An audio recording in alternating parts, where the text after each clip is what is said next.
No camping next half mile.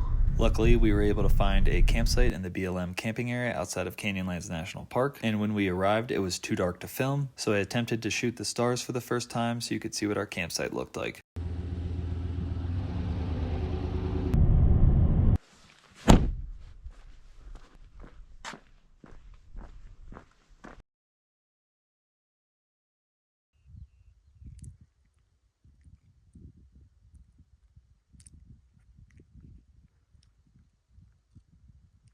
Hey everybody, welcome back to another video. We're Catherine and Derek, and this is the guidebook. This is part 3 of our 8-day Utah and Western Colorado road trip. We're currently on day 5, and we're in Moab, Utah. In part 1, we explored Hanksville, Utah. And in part 2, we made the drive from Hanksville down to Mexican Hat, and then back up towards Moab, ending at Marlboro Point. And in this video, we're planning to do some hiking and camping around Moab, Utah. Last night, after we left Marlboro Point, we found some BLM land outside of Canyonlands National Park, and we had a beautiful view of the stars. It was awesome. And we got an early start this morning, and we went into Canyonlands National Park and watched sunrise at Grandview Point. Now we're heading back into Moab to do some hiking.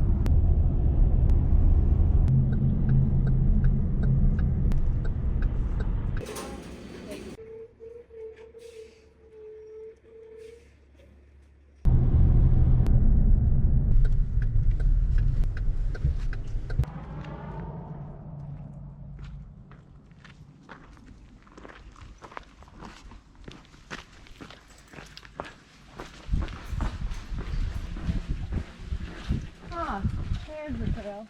Yep.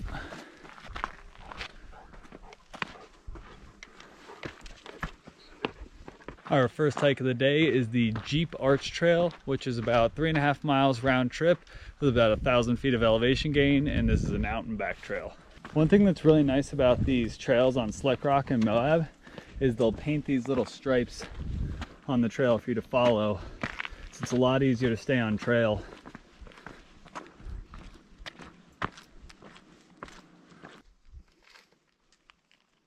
We just got to the junction for the lollipop section of the trail. We're gonna take the left side. When I was reading the reviews, it said this trail was dog friendly, and so far it really has been, but this section right here was a little tough. We just kind of had to pick Tucker up and help him get up this. We'll see if there's any more sections like that. No, this way. Look at this view. This last section's a little tricky. There's a few different ways up.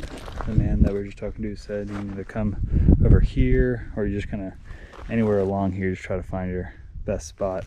We came over here with Tucker, and we just came to right here, and then I just picked him up and placed him up here. So if you have a smaller dog, it's probably really easy, or if you're able to pick up your bigger dog, then be good right there. But now we just found a nice shady spot up here, so we're just gonna hang out for a little while. Tucker doesn't like taking breaks, but I think it's warm enough that he'll actually take a break today.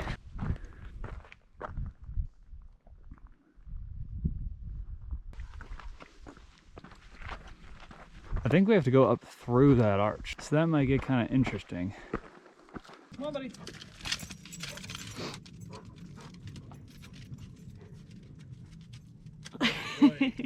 That's really not too bad. This part's like a little bit narrow here, so you gotta be careful, but I'm gonna just have him go up through on this side. Up, up. Good boy.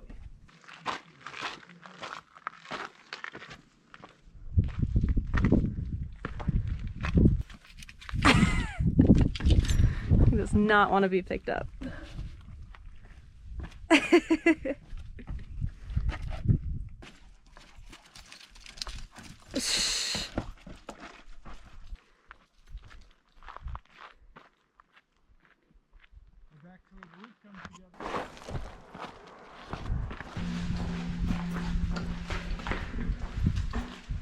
You did it, buddy.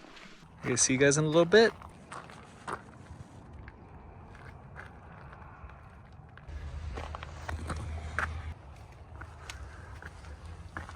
Now I'm hiking the Longbow Arch Trail. This trail is about 2.4 miles round trip, about 450 feet of elevation gain. Trail starts with a pretty steep climb from the parking lot. And it goes up through this canyon. Catherine and Tucker are sitting this one out just because it's a little hot right now. We don't want to push Tucker too hard. And Catherine has to read her book for book club.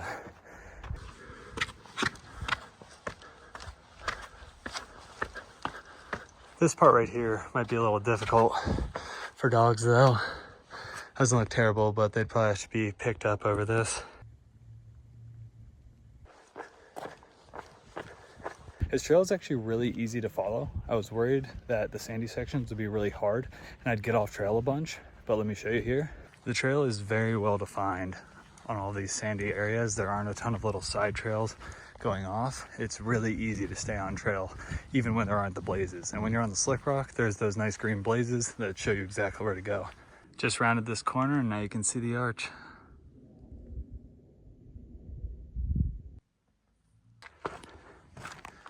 This is awesome up here.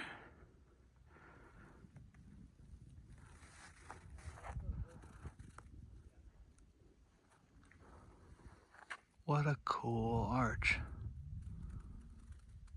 Heading back down to the parking lot now. One thing I want to mention based on a conversation I heard at the trailhead is it's great to ask people what they thought of the trail, how difficult they thought it was as you're about to start the hike, but take that information with a grain of salt because everybody has a different experience level, a different fitness level, and different skill level with hiking.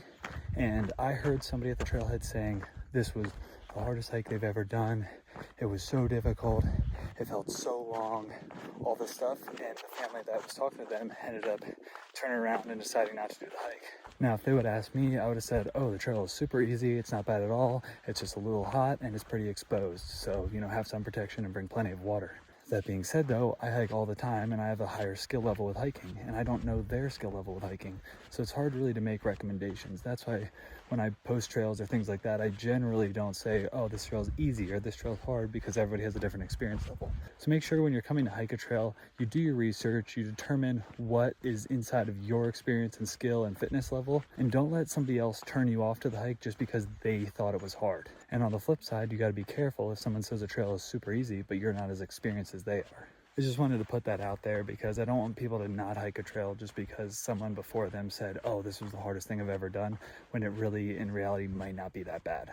All that being said though, you need to be safe when you hike trails and you need to hike within your experience level. So make sure you do your research and be prepared for every hike that you do. I'll see you back at the car. Just left the Longbow Arch trailhead, heading back into town for a little bit, and then we will be heading up to our campsite.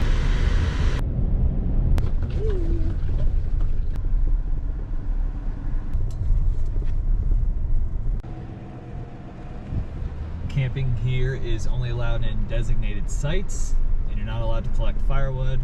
You also are not allowed to dig cat holes. Cat holes aren't really allowed anywhere in the Utah desert because the waste does not biodegrade nearly as fast. There's barely any moisture in the soil, so it'll take much longer. So cat holes are not allowed anywhere. We've just been going to trailheads using pit toilets, stopping at gas stations, things like that, because we don't have a portable toilet. We have trash bags and things we could use if we have an emergency, but we've just been planning ahead to not even have to do that. If you look here, this is probably the roughest part right here of entering in this campsite, but if you go slow here, it's really not bad at all.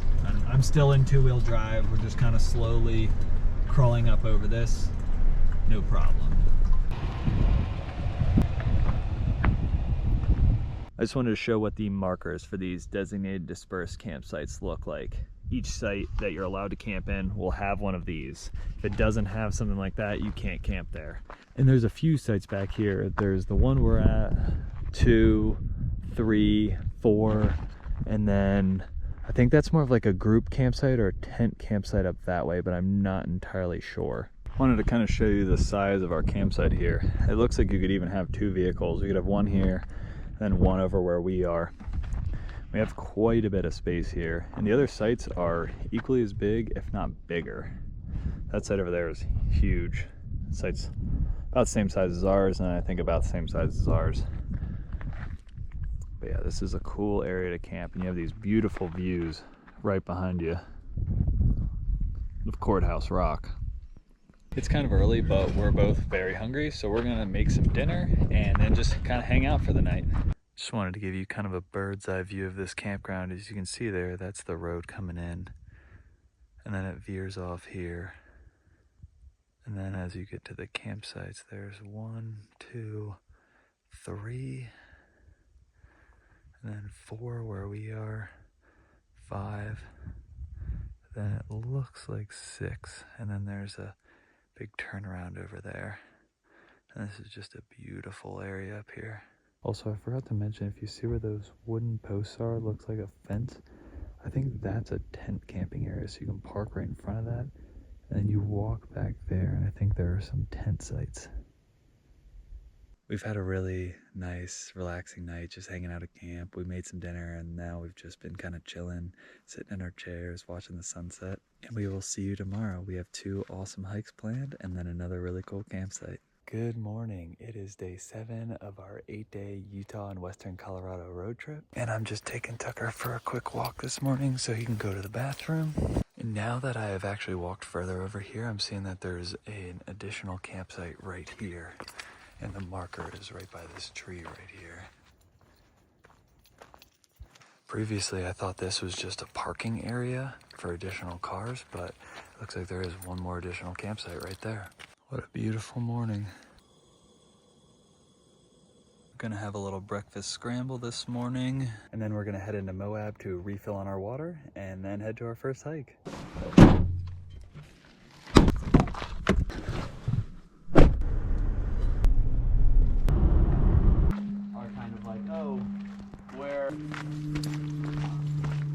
This morning we were hiking the Grand Staff Trail. It's an out and back trail through this canyon.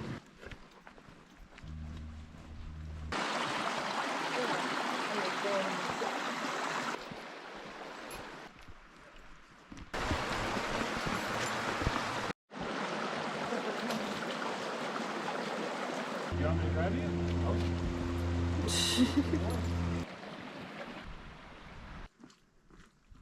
There's our first view of the arch over there in the canyon.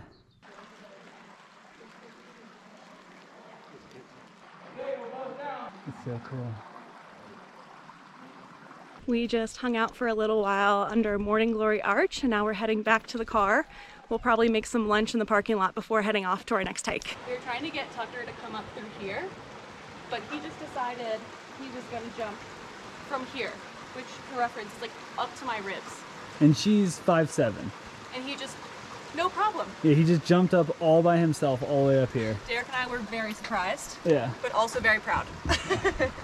He has moments every once in a while of extreme athleticism, and it's really cool to watch. I had one time where I was trying to lift him up over a down log on a trail, and it probably came up similar height there, and he just jumped all the way over it. Didn't even like touch the log. And I was like, just blown away standing there. But other times he won't even jump into the back of the truck. So it's really, could go either way. He's an interesting guy.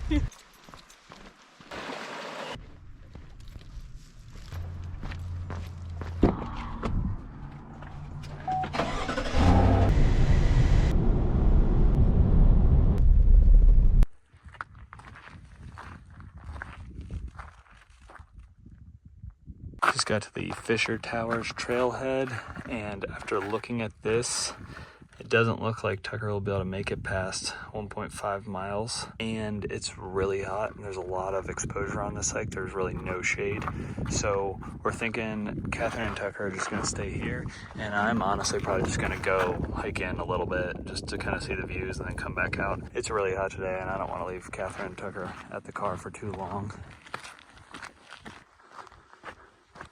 Oh, that shade is nice. These towers are so cool.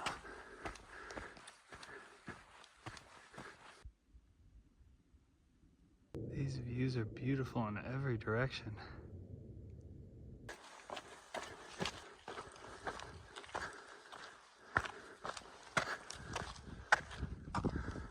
This is crazy. I think this has been the coolest view so far. Almost like completely surrounded.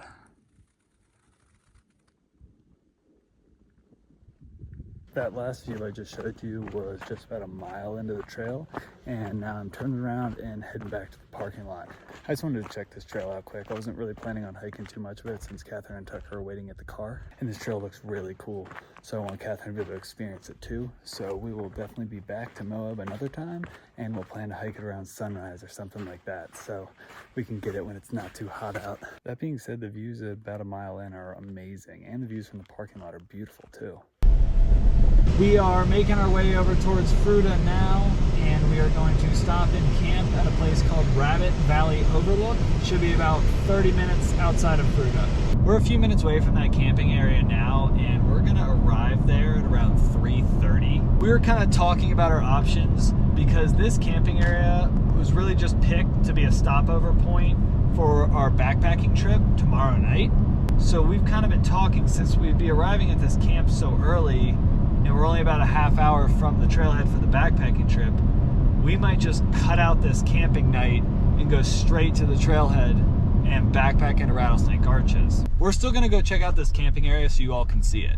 The only reason we're getting those campsites so early is because we skipped part of the Fisher Towers Trail, and if you are following this video and doing all the same things and end up hiking the entire Fisher Towers Trail, then you'll probably end up arriving in this area later and you wouldn't have time to immediately go into the backpacking trip.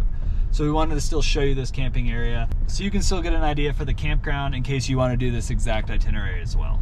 On the way in, we were just passing this sign with a lot of the rules and regulations for the area.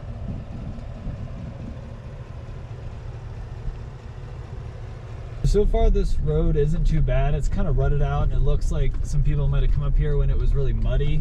But it looks like if it's dry like it is right now, you should be able to do it in most vehicles. I would say 4x4 is recommended, but I wouldn't say you need incredibly high clearance, at least so far. Just pull it up to the area that was marked on iOverlander, and I'm gonna get out and kind of show you what it looks like. Also, somebody was able to get a trailer all the way back here, so seems like you can get pretty much anything back here. This is really cool. Look at that view. If you end up doing both those trails and getting to this area later, I think this would be a really cool place to camp. The rules on that sign said to make sure you're using existing campsites or designated campsites. Don't make new campsites. There's a ton of space right here to camp. This is the area that was marked on iOverlander, and I'll mark it in my itinerary as well. But there was also a note on iOverlander saying that there were tons of sites along this road and in this area. So you can probably continue up the road up there and get to plenty more sites as well, I would assume, but I don't know. We're gonna turn around though and head into Fruta so we can backpack the Rattlesnake Arches Trail. Welcome to Colorado.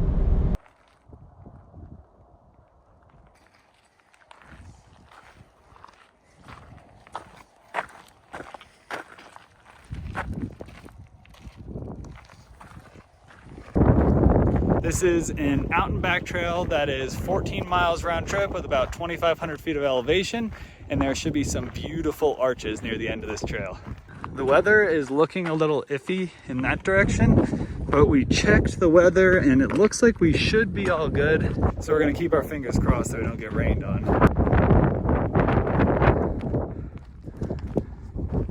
I can't tell if we're about to get rained on or not. These clouds do not look good.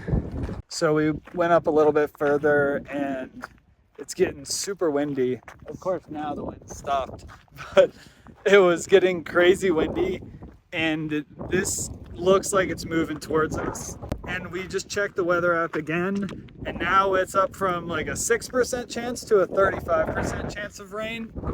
And we're just not willing to risk getting soaked and having to, stop a mile or two into this and then have to do 12 miles tomorrow with all of our backpack gear.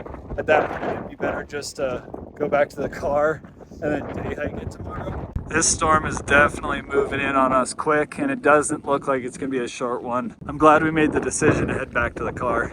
Back in the car now, heading into Fruta. We just checked the weather again, and it's gotten a lot worse.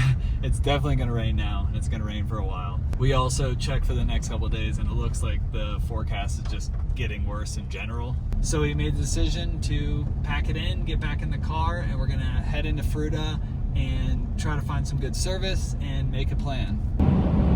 As you can see, we are driving east towards Denver. We were looking on iOverlander for campsites, looking at all trails for hikes, and looking at the Weather Channel, and it just doesn't seem like it's gonna align. With the rain in western Colorado, with the snow in eastern Colorado, and with the fact that we just can't really find any good camping or hiking options in these areas that we're excited for, and with us kind of being ready to be done with this trip, I think we're just gonna head back to Denver tonight so we can kind of recoup and clean up the truck, clean ourselves. Everything is disgusting. It'll just give us a chance to, have the whole weekend to recoup and get ready for next week, going back to work. And while this isn't the way we wanted this trip to end, I think it will allow us to end this trip on a more relaxing, less stressful note than it would be if we just try to force a campsite and force a hike with bad weather and bad conditions and with improper gear. So, that being said, I hope you enjoyed this video. I hope you enjoyed this series of videos and this road trip. We had a great time on this trip, and we had a great time making these videos. If you enjoyed this video, then subscribe to the channel. If you missed part 1 or part 2 of this series, then go back and check those out. Thanks for watching. We weren't able to outrun the rain. I'm really glad we turned around on that trail, because this is pretty heavy rain. Now we're dealing with the snow.